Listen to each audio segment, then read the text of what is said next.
Queridos, eu quero nesta noite convidar a todos para juntos lermos um texto na Palavra de Deus. Nós vamos estar lendo nesta noite um texto no livro do profeta Malaquias. E eu quero nesta noite me deter no tema que foi escolhido para este mês de julho, que é o louvor e a adoração. E durante algumas semanas nós já temos ouvido alguns irmãos ministrarem aqui sobre este tema. O presbítero Natanael trouxe-nos uma palavra abençoada com relação a este tema, pastor Miguel, pastor Messias, e o pastor Messias pediu para que hoje à noite eu estivesse compartilhando com vocês também a respeito deste tema, louvor e adoração. Então eu quero nesta noite convidar a todos para juntos lermos Malaquias capítulo 1. Nós vamos ler do versículo 6 ao versículo 14. E nós vamos estar trazendo a exposição desses versículos, já que Malaquias ele é convocado por Deus para tratar deste assunto, o assunto do culto, o assunto da adoração a Deus. Todos encontraram, digam amém. Diz o seguinte a palavra de Deus: o filho honrará o pai, e o servo ao seu senhor. E se eu sou pai, onde está a minha honra? E se eu sou senhor, onde está o meu temor? Diz o Senhor dos exércitos a vós, ó sacerdotes, que desprezais o meu nome e dizeis: em que desprezamos o teu nome? Ofereceis sobre o meu altar pão imundo, e dizeis: em que te havemos profanado? Nisto que dizeis, a mesa do Senhor é desprezível. Porque quando trazeis animal cego para o sacrificardes, não faz mal. E quando ofereceis o coxo ou o enfermo, não faz mal. Ora, apresenta-o ao teu príncipe, terá ele agrado em ti? Ou aceitará ele a tua pessoa, diz o Senhor dos exércitos? Agora, pois, suplicai o favor de Deus, e Ele terá piedade de nós. Isto veio da vossa mão, aceitará Ele a vossa pessoa, diz o Senhor dos exércitos. Quem há também entre vós que feche as portas e não acenda debalde o fogo no meu altar? Eu não tenho prazer em vós, diz o Senhor dos exércitos, nem aceitarei da vossa mão a oblação. Mas desde o nascente do sol até o poente será grande entre as nações o meu nome, e em todo lugar se oferecerá ao meu nome incenso e uma oblação pura, porque o meu nome será grande entre as nações, diz o Senhor dos exércitos. Mas vós o profanais, quando dizeis a mesa do Senhor é impura, e o seu produto, a sua comida é desprezível. E dizeis: eis aqui, que canseira, e o lançastes ao desprezo, diz o Senhor dos exércitos. Vós ofereceis o roubado e o coxo e o enfermo, assim fazeis a oferta. Ser-me-á aceito isto de vossa mão, diz o Senhor?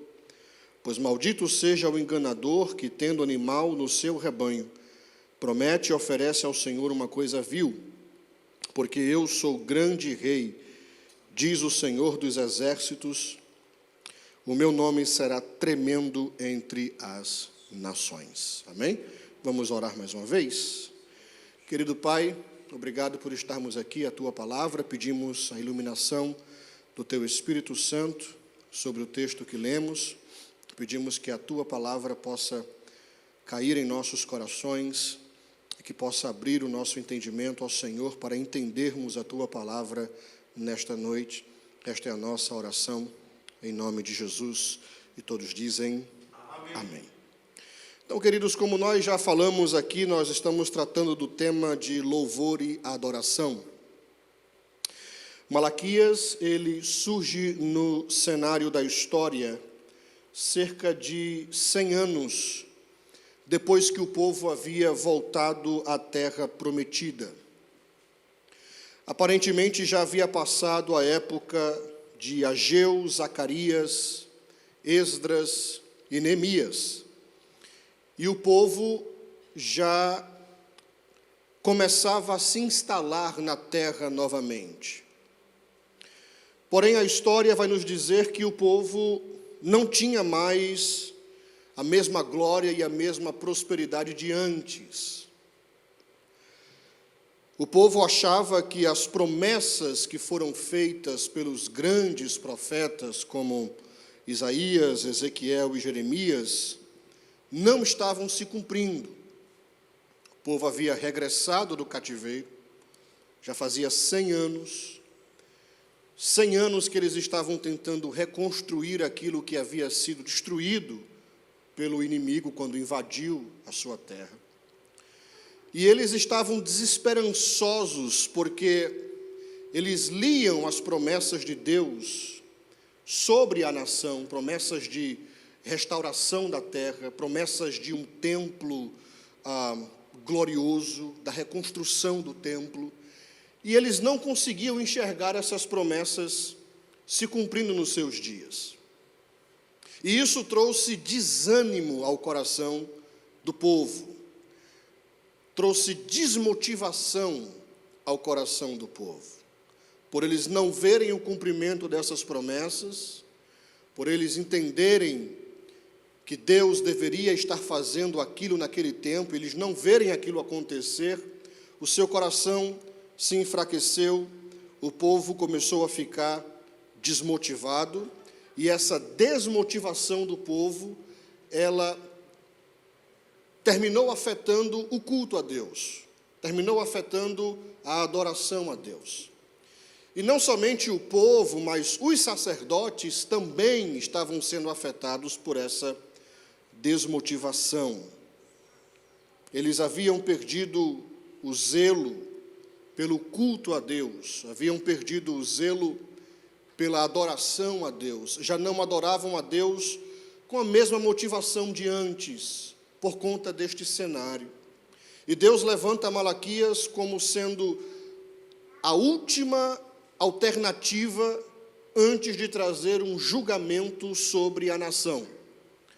Os profetas, eles eram levantados como a última alternativa de Deus naquela época. Quando o rei falhava, quando o sacerdote falhava, então Deus levantava o profeta como sendo a última voz de Deus para que o povo se arrependesse e voltasse novamente à prática das obras de Deus e voltasse novamente ao concerto com o Senhor. Então Malaquias, ele é levantado por Deus para chamar o povo novamente à motivação da adoração. Deus levanta Malaquias com o propósito de chamar o povo novamente à motivação ao seu culto.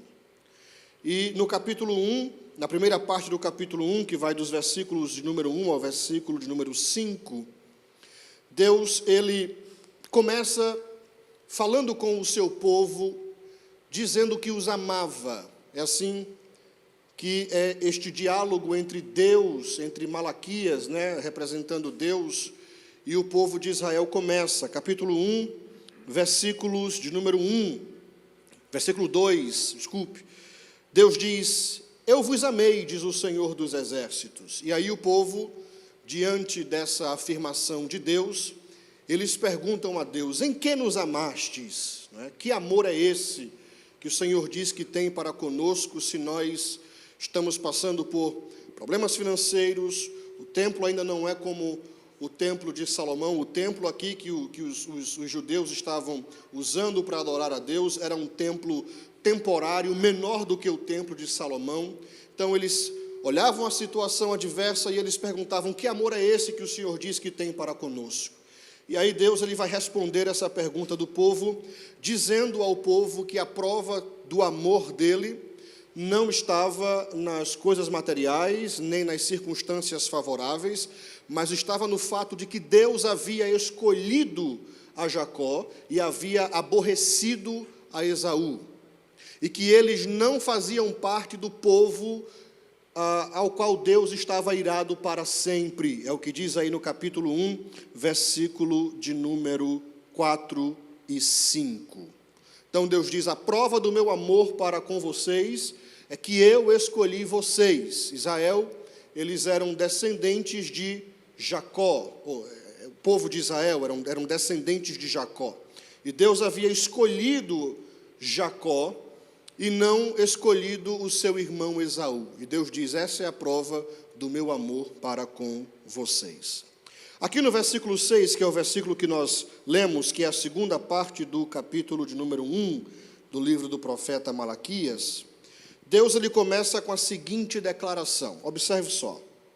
Deus diz: o filho honra o pai, e o servo o seu senhor.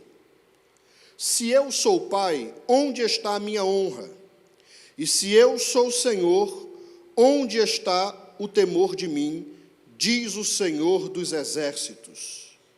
E Deus se dirige aos sacerdotes. Agora, ele vai dizer: diz o Senhor dos exércitos a vós, sacerdotes. Então Deus, ele começa este diálogo, direcionando este diálogo especialmente aos sacerdotes, e ele vai dizer o seguinte: eu sou pai de vocês, vocês me chamam de pai. Se vocês me chamam de pai, e se eu sou realmente o pai de vocês, então onde está a minha honra? O filho, ele deve honrar ao pai, não é? E ele também diz: vocês também me chamam de Senhor, mas se eu realmente sou o Senhor de vocês, então onde está o temor que eu mereço receber? Então Deus se apresenta como pai, como criador daquele povo, do povo de Israel, e Deus se apresenta como Senhor daquele povo. Então, como pai, Deus está exigindo respeito do povo, e como Senhor, Deus está exigindo temor do povo. Eu sei que, às vezes a gente diz assim: Deus ele é o meu pai, e toda vez que a gente diz que Deus é o nosso pai, a gente diz: então, porque eu estou na casa do meu pai, eu posso ter liberdade, eu posso ter intimidade, mas todas as vezes que a Bíblia apresenta Deus como pai, é para pedir respeito dos seus filhos. É claro que nós não podemos descartar aqui a característica da nossa intimidade com Deus. Deus é nosso pai, nós temos intimidade com Ele, mas Ele também é o Senhor, Ele é o Criador de todas as coisas. Ele é o Deus que está acima de todas as coisas, então por isso Ele merece ser respeitado. Então Deus diz: vocês me chamam de pai, mas vocês não me honram, vocês me chamam de Senhor, mas vocês não me temem. E aí Deus se dirige aos sacerdotes e Deus acusa os sacerdotes dizendo: vocês que desprezam o meu nome. Quando o povo ouve essa afirmação de Deus, dizendo assim: vocês estão desprezando o meu nome, eles perguntam a Deus, dizendo o seguinte: Senhor, como temos desprezado o teu nome? Não é isso que diz aí o versículo 6? Deus diz: vós que desprezais o meu nome, e vós perguntais: como temos desprezado o teu nome? Esta pergunta que os sacerdotes fazem aqui era uma pergunta cínica. Por que era uma pergunta cínica? Porque eles sabiam exatamente que verdadeiramente eles estavam desprezando o nome de Deus. Eles sabiam exatamente aonde eles estavam errando, na adoração a Deus, no culto a Deus. Mas esta pergunta que os sacerdotes fazem a Deus, não é? É aquela pergunta de criança mimada, que sabe que está errada, mas quando é pega no erro, ela tenta se esquivar da repreensão do pai, dizendo: né? Pai viu que foi a criança que fez, viu que foi o filho que pegou, que não devia pegar, e quando vai confrontar o filho fala: Eu fiz isso? Então é a mesma situação aqui dos sacerdotes. Eles perguntam a Deus: como temos desprezado o teu nome? Como temos desprezado o teu nome? E aí Deus ele vai responder aos sacerdotes. Deus vai argumentar com os sacerdotes e vai responder a pergunta que eles fizeram: como nós temos desprezado o teu nome? Como temos desprezado o teu nome? Os sacerdotes sabiam muito bem que eles estavam oferecendo a Deus uma adoração que não se enquadrava naquilo que Deus havia prescrito na sua lei. Eles estavam oferecendo a Deus um culto que não se enquadrava naquilo que Deus havia estabelecido na sua lei. Eles eram cientes disso, eles sabiam do que estavam fazendo. O problema aqui não era que os sacerdotes não estavam adorando a Deus. O problema aqui é que eles não estavam adorando a Deus da forma como Deus havia dito que queria ser adorado. O problema aqui não era que não havia culto. O problema é que havia culto, mas o culto não estava sendo feito da forma como Deus havia dito que o culto deveria ser feito. Então não é uma questão aqui dos sacerdotes estarem desmotivados e dizerem assim: nós não vamos fazer culto, nós vamos protestar, não vamos fazer culto. Não, o serviço do culto continuava como sempre continuou, só que eles não estavam seguindo as diretrizes de Deus. E Deus diz: por isso vocês estão desprezando o meu nome. Dos versículos 7 ao versículo 14, nós temos a resposta de Deus à pergunta dos sacerdotes. E a resposta de Deus aos sacerdotes, ela se divide em 4 partes. A primeira parte vai aí do versículo 7 ao versículo 19. Aliás, versículo 7 ao versículo 9, onde Deus dá prova de que eles estavam desprezando a adoração a Ele. Malaquias capítulo 1, versículo 7 ao versículo 9. Deus ele prova que os sacerdotes estavam desprezando a adoração a Ele. A segunda parte da resposta de Deus está aí no versículo 10, quando Deus diz que não aceitava aquele tipo de adoração que os sacerdotes estavam dando a Ele. A terceira parte, Deus ele diz que a adoração que eles estavam oferecendo era uma profanação ao seu nome. E por último, Deus termina no versículo 14, amaldiçoando o enganador, aquele que pretende prestar culto a Deus, prometendo algo, mas que não faz como deveria. Então vejam aí dos versículos 7 a 9, quando Deus dá prova de que os sacerdotes estavam desprezando a adoração ao seu nome. Malaquias capítulo 1, versículo 7, Deus diz: ofereceis sobre o meu altar pão imundo. Ofereceis sobre o meu altar o quê? Pão imundo. Deus está se referindo aqui ao pão da proposição, também chamado de pão da presença. Quando Deus deu as instruções a Moisés para a construção do tabernáculo, Deus deu as medidas para que Moisés construísse uma mesa, e Deus disse que o nome dessa mesa seria mesa da propiciação. E sobre esta mesa deveriam estar constantemente diante da presença de Deus pães, que representavam as 12 tribos de Israel. A receita de como esses pães deveriam ser feitos está no livro de Levítico, capítulo 24, versículo 5, e eu queria ler com vocês nesta noite. Levítico, capítulo 24, versículo de número 5. Nós temos a receita de como estes pães eles deveriam ser preparados. Deus diz o seguinte: também tomarás da flor de farinha e dela cozerás 12 bolos, cada bolo será de 2 dízimas. E Deus continua dizendo no versículo 6, e os porás em 2 fileiras, 6 em cada fileira, sobre a mesa pura perante o Senhor. E sobre cada fileira porás incenso puro, que será para o pão, por oferta memorial, oferta queimada é ao Senhor. No primeiro livro das Crônicas, capítulo 9, versículo 32, a Bíblia ela nos diz que os coatitas eram os encarregados para fazerem este pão. Os coatitas eram os responsáveis para fazer este pão. Primeiro livro das Crônicas, capítulo 9, versículo 32.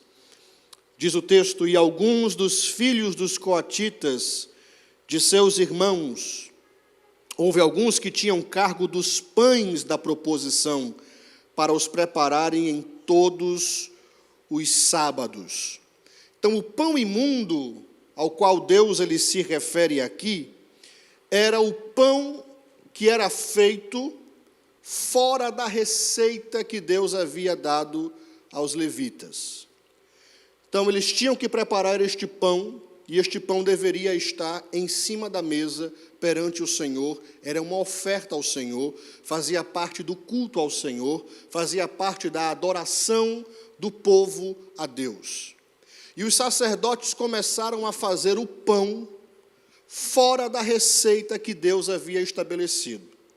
E Deus olhou para aquele pão que não estava de acordo com aquilo que ele havia estabelecido, e Deus diz: vocês desprezam o meu nome, porque vocês estão oferecendo sobre a minha mesa pão imundo. Pão imundo é o pão que era feito fora da receita que Deus havia estabelecido.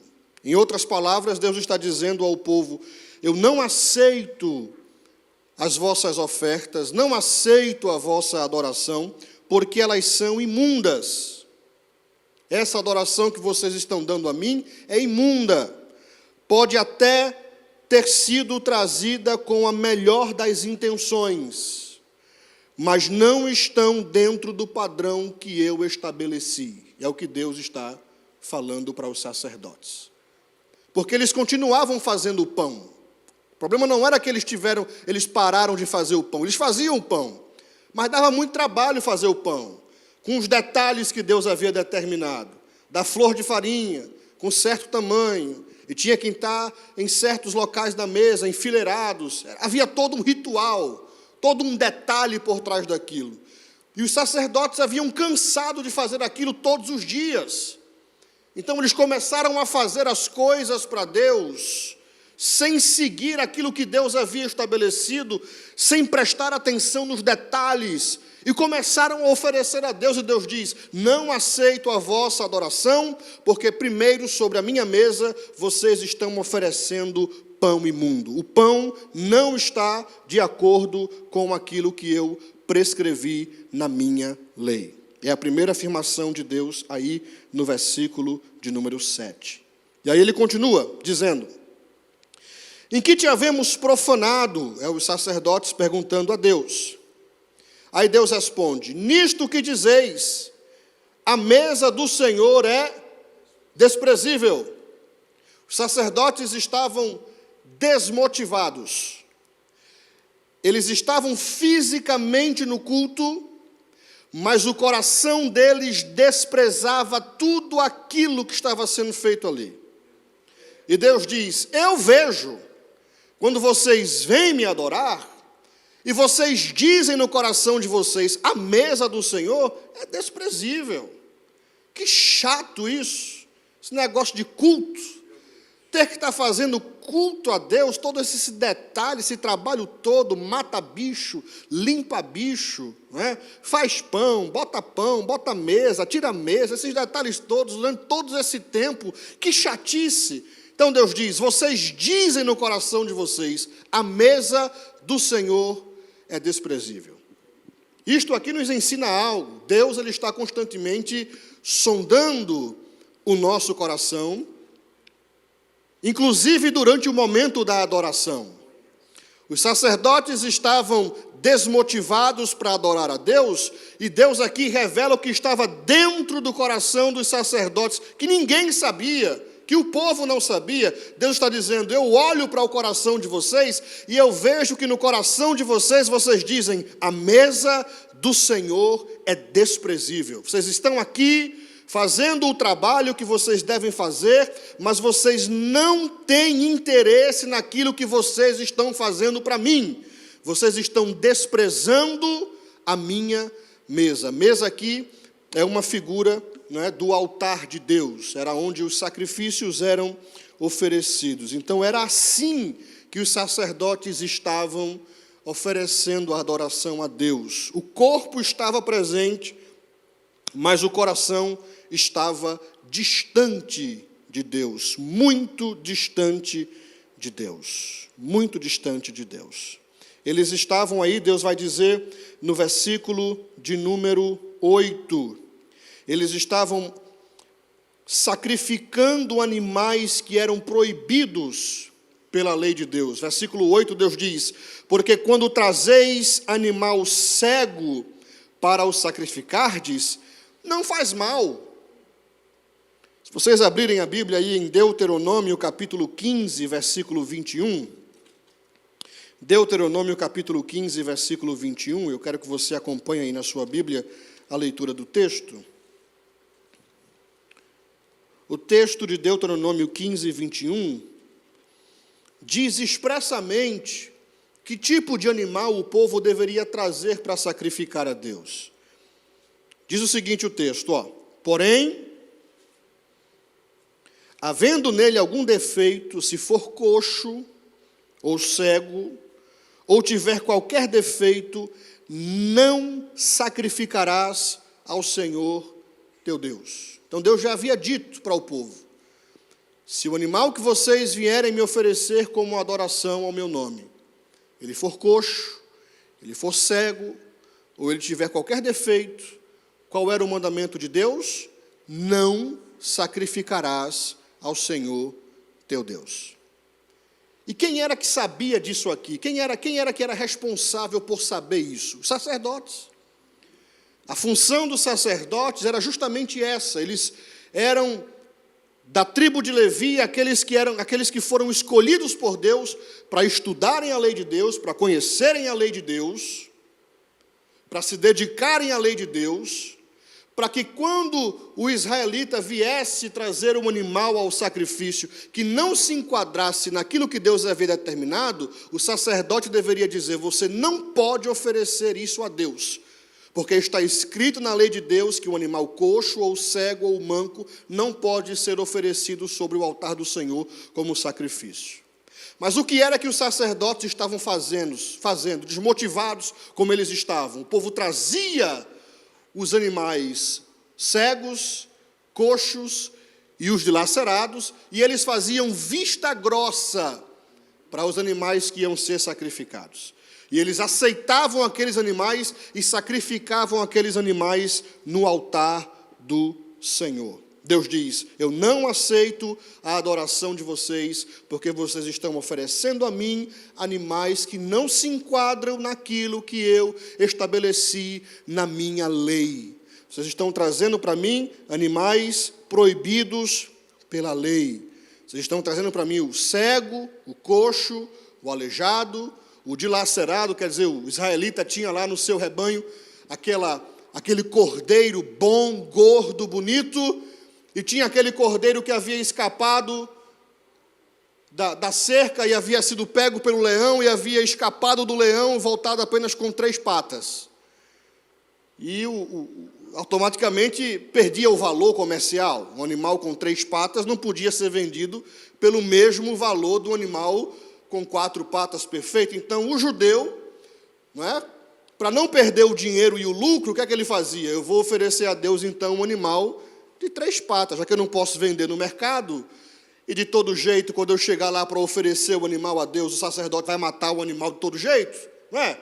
Desde que o animal esteja com vida, se tem pata ou não tem pata, se tem olho ou não tem importância, porque no final do dia, o sacerdote vai pegar a faca e vai cortar o animal de todo jeito. Então eu vou oferecer a Deus esse aqui, porque o outro eu posso vender no mercado, o outro eu tenho lucro, o outro eu posso trazer um lucro maior para a minha casa. Esse aqui, se eu vender, eu não tenho lucro, então esse aqui vai para Deus. E os sacerdotes que deviam parar aquela ação não estavam fazendo a sua função. Aí Deus continua dizendo aqui, no versículo de número 8, ora, apresenta-o ao teu príncipe, ao teu governador. Aí Deus pergunta: terá ele agrado de ti? Ou aceitará ele a tua pessoa? Diz o Senhor dos Exércitos. Então Deus diz o seguinte: pega esse animal de 3 patas que vocês estão trazendo para sacrificar no meu altar, e oferece esse animal ao governador de vocês, como presente. E veja se o governador de vocês vai aceitar esse tipo de presente que vocês estão trazendo para mim. Eu que sou o Senhor dos Exércitos. Veja como Deus se apresenta aqui. Diz o Senhor dos Exércitos. Deus está trazendo à memória do povo quem ele era. Então Deus diz: se vocês pegarem esse animal coxo, cego, sem valor, e vocês derem ao governador de vocês, aceitará ele a oferta de vossa mão? A resposta é: não, não aceitará. Aí olha o que Deus diz no versículo 9. Isso aqui, irmãos, eu acho tremendo. Deus diz o seguinte: agora, pois, suplicai o favor de Deus. Isso é o profeta dizendo ao povo. Suplicai o favor de Deus, ele terá piedade de nós. Isso veio da vossa mão, aceitará ele a vossa pessoa, diz o Senhor dos Exércitos. Malaquias está dizendo o seguinte: tragam a Deus o coxo, o aleijado, o cego, o manco e o dilacerado, e peçam o favor de Deus, peçam para Deus abençoar vocês. Peçam para Deus estender as mãos sobre as vidas de vocês e abençoar vocês, com esse tipo de oferta que vocês estão dando a Deus, com esse tipo de adoração que vocês estão dando a Deus. Peçam o favor de Deus e veja se Deus vai responder vocês. Veja se Deus vai responder o clamor de vocês com esse tipo de atitude que vocês estão tendo na adoração a Deus. É isso que o versículo 9 diz. Malaquias está dizendo: vá, suplique o favor de Deus, suplique a graça de Deus, suplique a bênção de Deus, com essa atitude de desprezo à adoração, com essa atitude de desprezo ao culto do Senhor, e veja se Deus vai aceitar você. E eu acho interessante que o versículo 9 diz: aceitará ele a vossa pessoa. Aceitará ele a vossa pessoa. Isso me faz lembrar da passagem de Gênesis, quando Caim e Abel vêm trazer as ofertas ao Senhor. E a Bíblia diz o seguinte: e olhou o Senhor para quem? Para Caim e a sua oferta. O ofertante sempre vem primeiro. Deus olhou primeiro para o ofertante, depois para a oferta. Aqui no versículo 9, o profeta diz: aceitará ele a vossa pessoa? Diz o Senhor dos Exércitos. Então, aqui dos versículos 7 ao versículo 9, Deus prova para os sacerdotes que eles realmente estavam desprezando o nome de Deus. Como? Oferecendo pão imundo sobre a mesa do Senhor, desprezando a mesa do Senhor, aceitando todo tipo de animal com defeito como sacrifício ao Senhor. No versículo 10, Deus diz mais uma vez que não aceitava aquele tipo de adoração. Deus diz aqui no versículo 10, e olha só como Deus trata os sacerdotes aqui. Quem há também entre vós que feche as portas e não acenda debalde o fogo do meu altar? Deus está dizendo aqui: eu queria que tivesse alguém no meio de vocês com peito, para dizer o seguinte: gente, Deus não está aceitando isso mesmo, então apaga o fogo, apaga a luz, o último que sair, apaga a luz e fecha a porta. É isso que Deus está dizendo aqui. Quem dera que houvesse entre vós alguém que fechasse as portas do templo, fechasse as portas e não acendesse debalde o fogo do meu altar. Deus está dizendo: vocês estão só gastando fogo, porque o fogo tinha que estar constantemente aceso sobre o altar, não é? Para queimar os sacrifícios, para queimar as ofertas. Deus está dizendo: com essa atitude do coração de vocês, com esse desprezo com que vocês me tratam, eu preferia que não tivesse adoração nenhuma, preferia que não tivesse culto nenhum, preferia que alguém entre vocês apagasse o fogo do meu altar e fechasse a porta do templo e dissesse: não vai ter culto. É isso que Deus diz ao povo.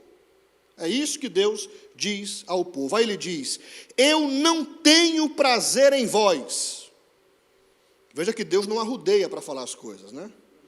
Deus não tem arrudeio. Ele é bem claro, ele é bem objetivo. Então Deus diz aos sacerdotes: vão embora para casa, porque eu não estou aceitando a adoração que vocês estão oferecendo a mim, diz o Senhor dos Exércitos. Então, para Deus, é melhor que você não faça do que você fazer fora daquilo que Deus estabeleceu, e se o seu coração não estiver naquilo. É isso que Deus está dizendo aos sacerdotes.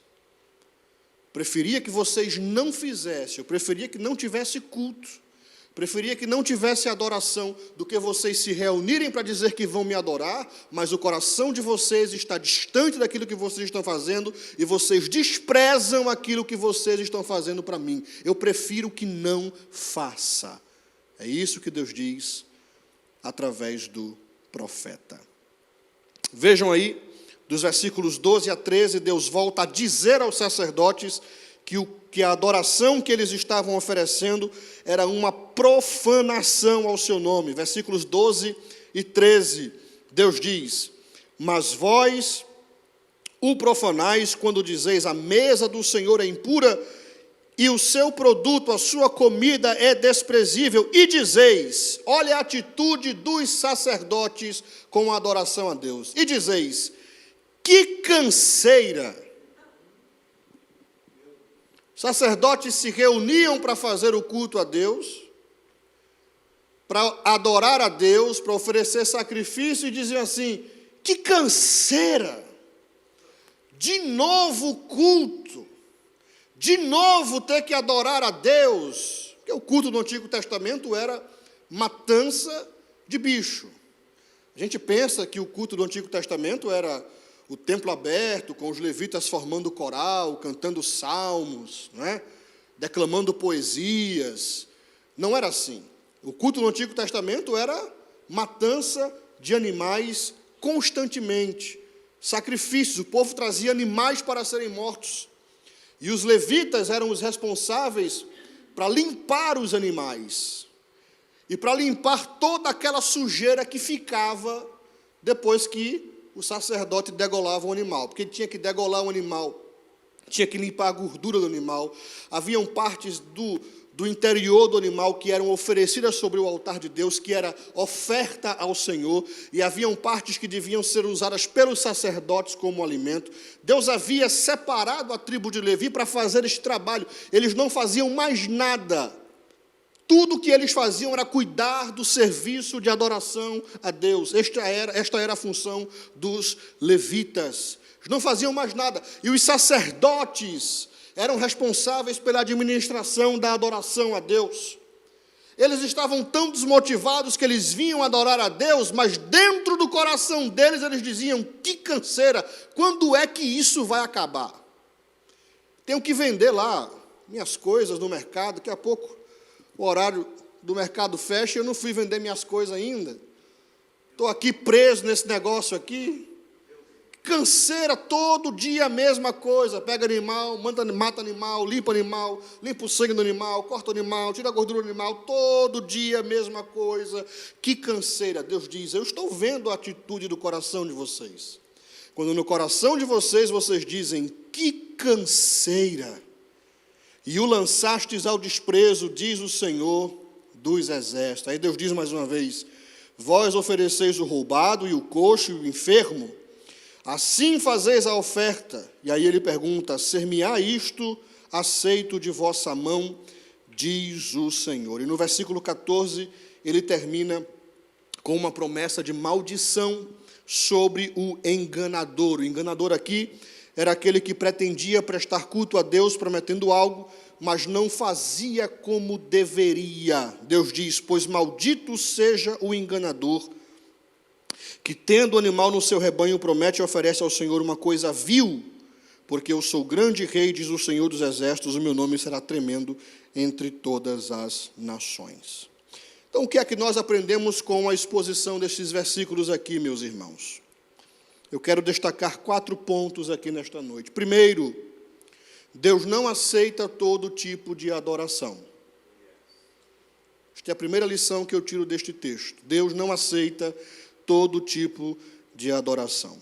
Se não for de acordo com o que Ele estabeleceu na sua palavra, não é aceitável diante de Deus. Se a adoração não se enquadrar naquilo que Deus prescreveu na sua palavra, não é aceitável diante de Deus. Pode ter até boa intenção. Pode ser até que seja feito com boa intenção. Mas se não se enquadrar naquilo que está prescrito na palavra de Deus, diante de Deus, é como se fosse pão imundo. Pão imundo. Segunda lição que eu aprendo com esses versículos é que nós não devemos permitir que o dia a dia nos coloque no modo automático. Esse foi o segundo erro dos sacerdotes.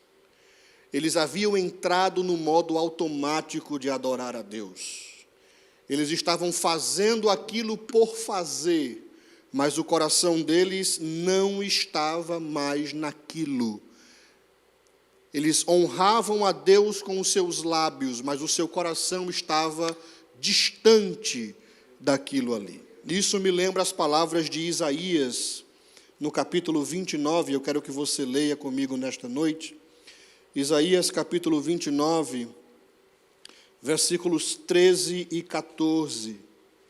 Palavras do profeta Isaías.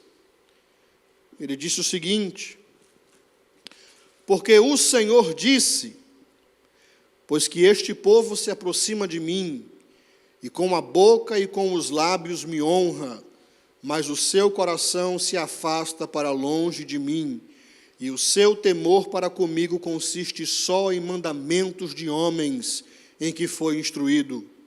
Eis que continuarei a fazer uma obra maravilhosa no meio deste povo, uma obra maravilhosa e um assombro, porque a sabedoria dos seus sábios perecerá e o entendimento dos seus prudentes se esconderá. Jesus repetiu essas mesmas palavras de Isaías em Mateus capítulo 15, versículo 8. Mateus capítulo 15, versículo 8, Jesus repetiu essas mesmas palavras de Isaías, quando ele repreende os anciãos, os escribas, os líderes religiosos de Israel. Mateus capítulo 15, versículo 8, Jesus disse o seguinte: este povo honra-me com os seus lábios, mas o seu coração está distante de mim. Então, não podemos entrar no modo automático quando se trata de adorar a Deus. Se o nosso coração não estiver naquilo que nós estamos fazendo, é melhor que não se faça, do que fazer para Deus simplesmente para aparecer, ou para, como a gente diz lá no Brasil, cumprir tabela. Eu vou para a igreja hoje porque se eu não for, eu sei que o pastor, quando me vê no domingo, vai querer saber por que foi que eu não fui. Então eu vou. E você vem e fica aqui, mas o seu coração não está aqui. Seu coração está no seu trabalho, seu coração está nos seus problemas, seu coração está em qualquer outro lugar, mas não está aqui. E aí a gente levanta para adorar a Deus e o nosso coração não está na adoração a Deus, não está no culto. Deus, ele fala conosco e diz: este povo me honra com os seus lábios, mas o seu coração está distante de mim. E é muito fácil entrar no modo automático, irmãos. É a coisa mais fácil que tem. Principalmente para a gente que tem anos de fé. Não é? A gente que tem 10, 15, 20, 30 anos. O novo convertido não. O novo convertido ele não entra no modo automático. O novo convertido ele tem aquela paixão, aquele ardor, aquele fervor de estar na casa de Deus, de adorar a Deus, de fazer as coisas para Deus. Mas o crente velho, o crente antigo, ele tende a entrar no modo automático, na rotina da vida espiritual, na rotina da adoração. Então, a segunda lição que eu aprendo aqui é que nós não devemos permitir que o dia a dia nos coloque no modo automático. Terceira lição que eu aprendo aqui é que a Deus sempre devemos oferecer o melhor. Sempre. Veja como Deus termina aqui no versículo 14, repreendendo aquele povo e dizendo: maldito é aquele que, tendo um animal sadio no seu rebanho, se apresenta diante de mim oferecendo um animal cego, coxo, manco ou dilacerado. É Deus que está dizendo. Deus está dizendo: maldito é aquele que, tendo o melhor para me dar, não me dá o melhor. Me oferece uma oferta meia boca. Quando eu falo de oferta aqui, não estou falando de dinheiro, estou falando de uma vida de devoção a Deus meia boca. Deus diz: maldito é aquele enganador. Deus chama de enganador. Enganador. Aquele que não devota a sua vida por completo a mim, aquele que não se entrega totalmente a mim, aquele que não me adora de todo o coração, aquele que divide o meu tempo com outras coisas. Nós viemos à casa de Deus para adorar a Deus, mas nós estamos pensando nos problemas que temos que resolver na próxima semana, quando nós estamos pensando nas dívidas que nós temos que pagar, nós estamos pensando em qualquer outra coisa, nós não estamos dando a Deus a totalidade do nosso tempo na adoração. Tem irmãos que vêm para o culto adorar a Deus, mas no meio do culto sai para conduzir assuntos pessoais de negócios lá fora. O culto está rolando, a adoração está sendo dada a Deus, o telefone dele toca, ele levanta para resolver business.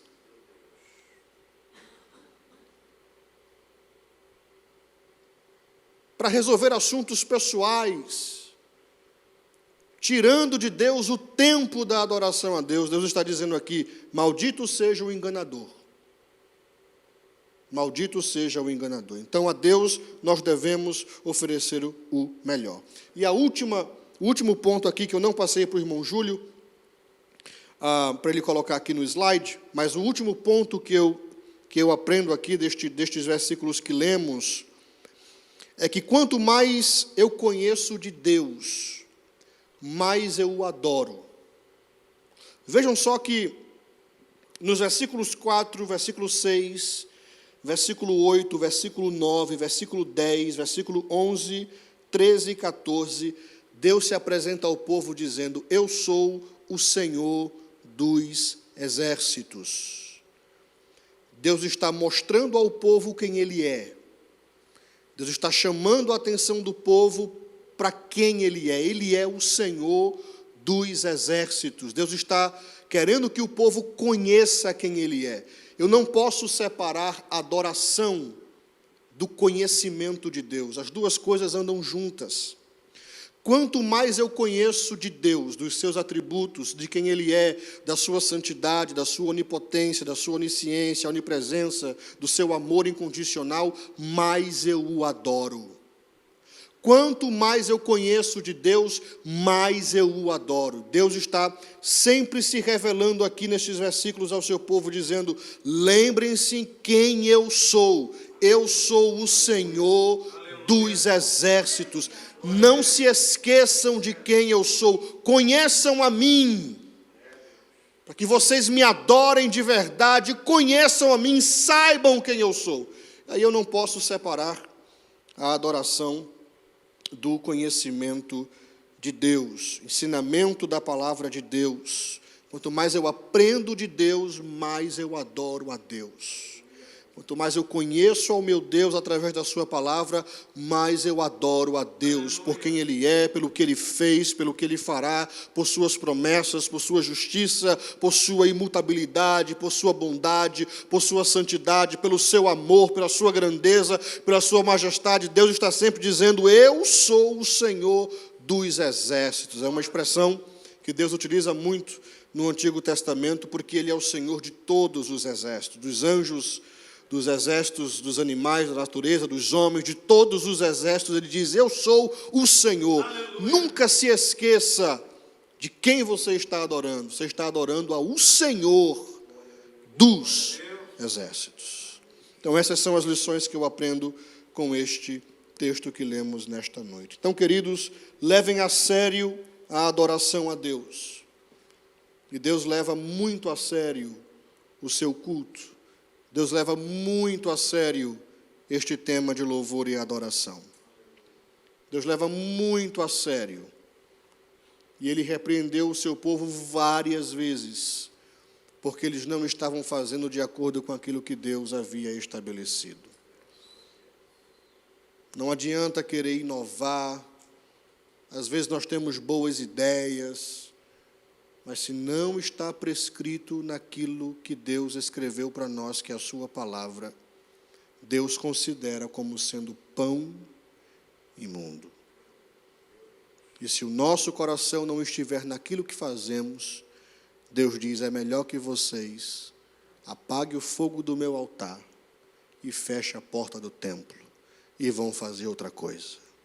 Mas se for para me adorar, adore do jeito certo. Faça de acordo com o que está escrito na minha palavra e eu abençoarei vocês. Vamos orar ao Senhor. Pai, obrigado pela tua palavra nesta noite, Senhor. Pedimos que o Senhor nos ajude a obedecermos a tua voz, a vivermos pela tua palavra, a seguirmos aquilo que a tua palavra nos instrui.